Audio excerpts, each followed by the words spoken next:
Exam kulfi का exam हमने यहाँ से लिया था कि सेलुलोज का एच बॉन्डिंग विद वाटर। और क्योंकि उसमें लकड़ी की होती है और बर्फ़ से जीव चिपक जाती है, मतलब कि अमीनो एसिड का H bonding water is liquid at room temperature while H2S is a gas. और फायर बाय पेट्रोल नहीं बुझती, लेकिन फायर बाय अल्कोहल बुझ जाती है, क्योंकि अल्कोहल में एच बॉन्डिंग है आइसोमेर की तरह are more volatile than alcohol. और हाई बॉइलिंग पॉइंट और H2SO4 explained by H bonding.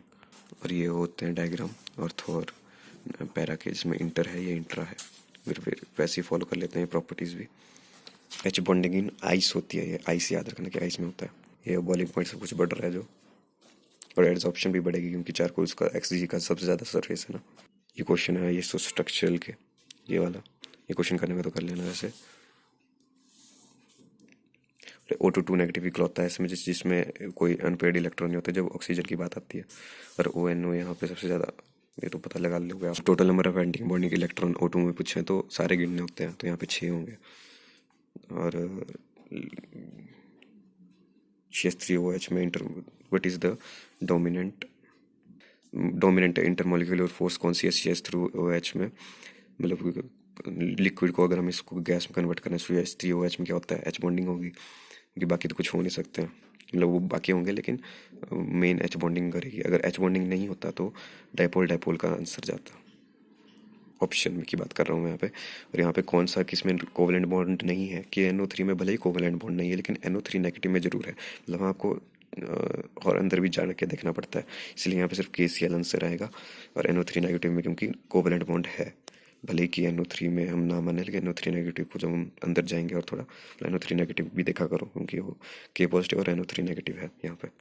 और अगर क्वेश्चन आएगा कि not be a viable molecule, viable molecule का मतलब होता है कि जो एग्जिस्ट ही नहीं कर रहा है, यानी कि बॉन्ड ऑर्डर 0 है।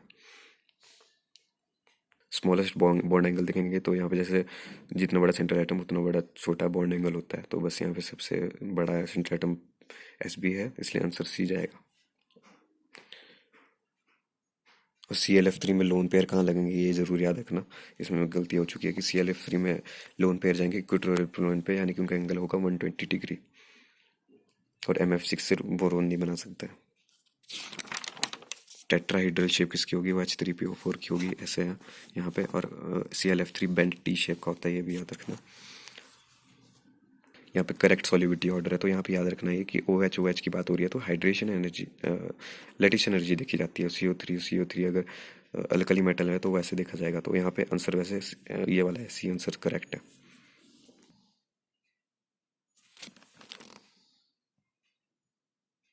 यहाँ पे भले ही सवाल डीप है, तो यहाँ पे बस हमें यही चेक आंसर निकल जाएगा कि MCl2 is more ionic then MCl4, क्योंकि इसमें लेटिस एनर्जी इसकी ज़्यादा है, क्योंकि इस पे +4 है, इस पे +2 ही है, और बाकी तो 1 है।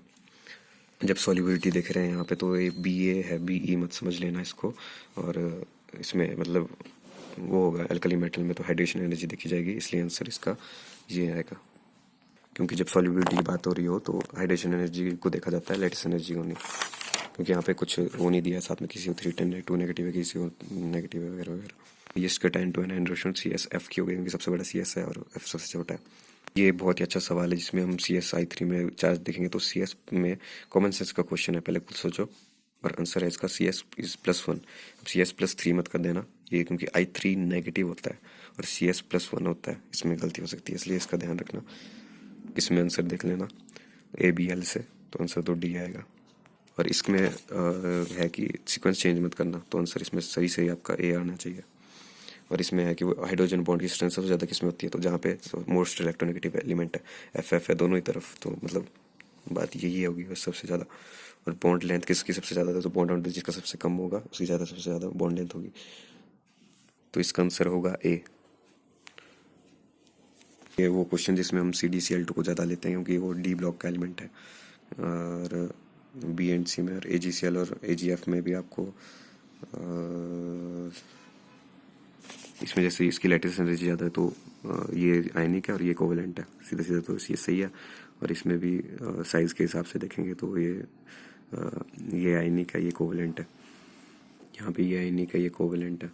यहाँ पे क्योंकि कोवेलेंट पूछ रहे हैं इसलिए AgCl और AgF में हम कोवेलेंट कैरेक्टर के हिसाब से वही देखेंगे कि Cl की नीयत ज़्यादा है देने की, जबकि F की नहीं है, क्योंकि Cl बड़ा एनायन है। नीचे भी वैसा ही होगा कि केटायन जितना बड़ा छोटा होगा उतना बेहतर होता है, इसलिए ये भी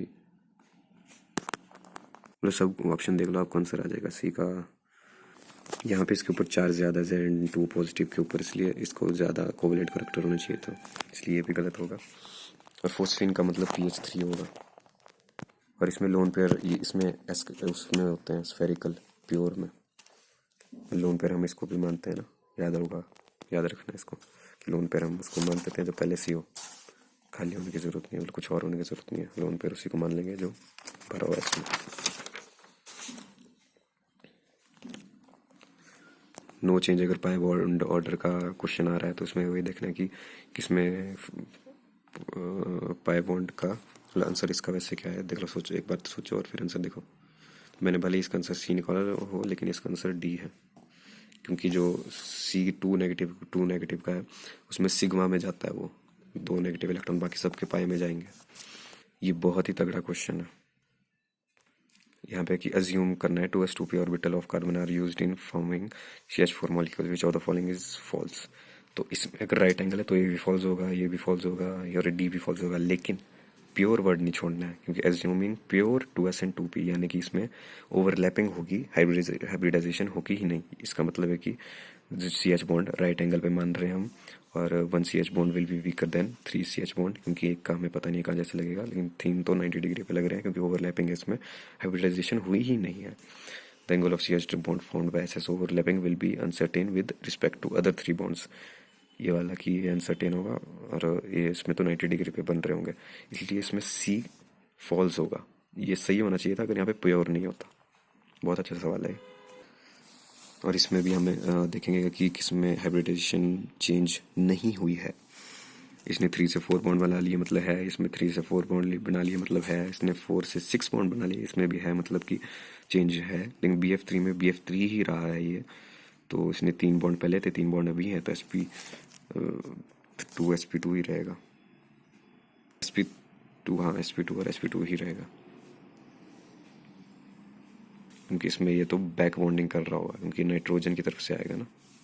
ये बहुत अच्छा क्वेश्चन है जो हम पहले मिस कर चुके हैं फर्स्ट लेक्चर में, कि इसमें -2/3 और +1 आएगा चार्ज इसमें, क्योंकि जब हम फॉर्मल चार्ज को देखते हैं तो हमेशा याद रखना कि कोऑर्डिनेट बॉन्ड भी गिना जाता है, कोऑर्डिनेट बॉन्ड भी गिना जाता है जब हम फॉर्मल चार्ज देखते हैं, कोऑर्डिनेट बॉन्ड को मत भूलना इसमें।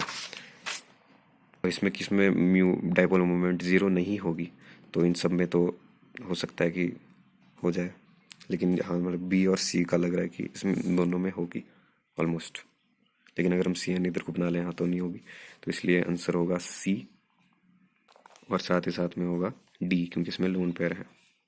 CND आंसर, यानी कि B का ऑप्शन सही है यहाँ पर।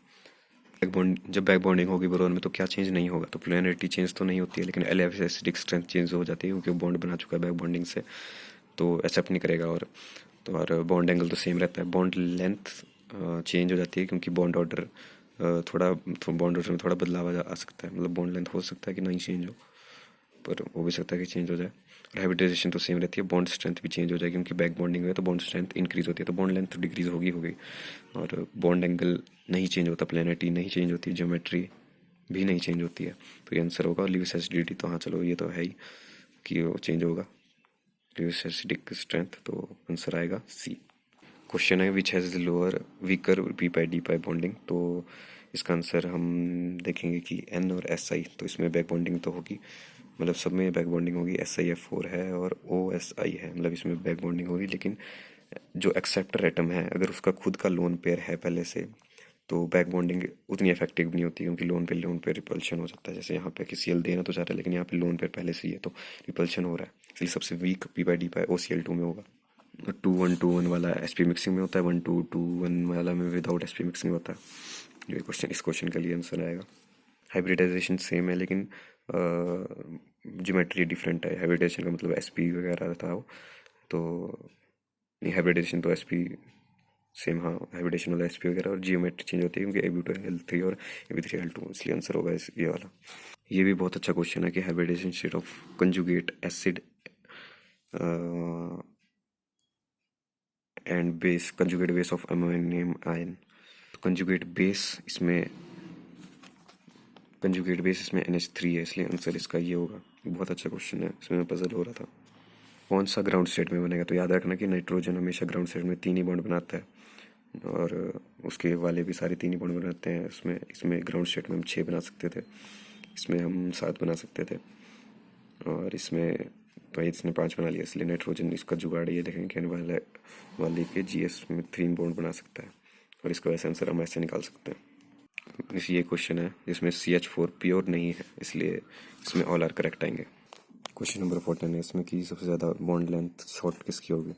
तो इसमें बॉन्ड ऑर्डर सबसे ज़्यादा है किस में होगा? तो वही देखना, क्योंकि इसमें एक कोई H नहीं है बाहर, इसमें एक H आ गया, इसमें H2 आ गया। इसमें मैंने खुद सॉल्व करी था बहुत अच्छी तरीके से, लेकिन एक बार इसमें गलती हो चुकी है, इसलिए इसका याद रखना कि क्योंकि यहाँ पे एक ही बार बल्क बॉन्डिंग है तो बॉन्ड ऑर्डर इसका इंक्रीज ज़्यादा होगा, तो बॉन्ड लेंथ इसकी सबसे कम होगी। ऑर्गेनिक सॉल्वेंट में वो ज़्यादा घुलेगा जो ज़्यादा आयनिक होगा।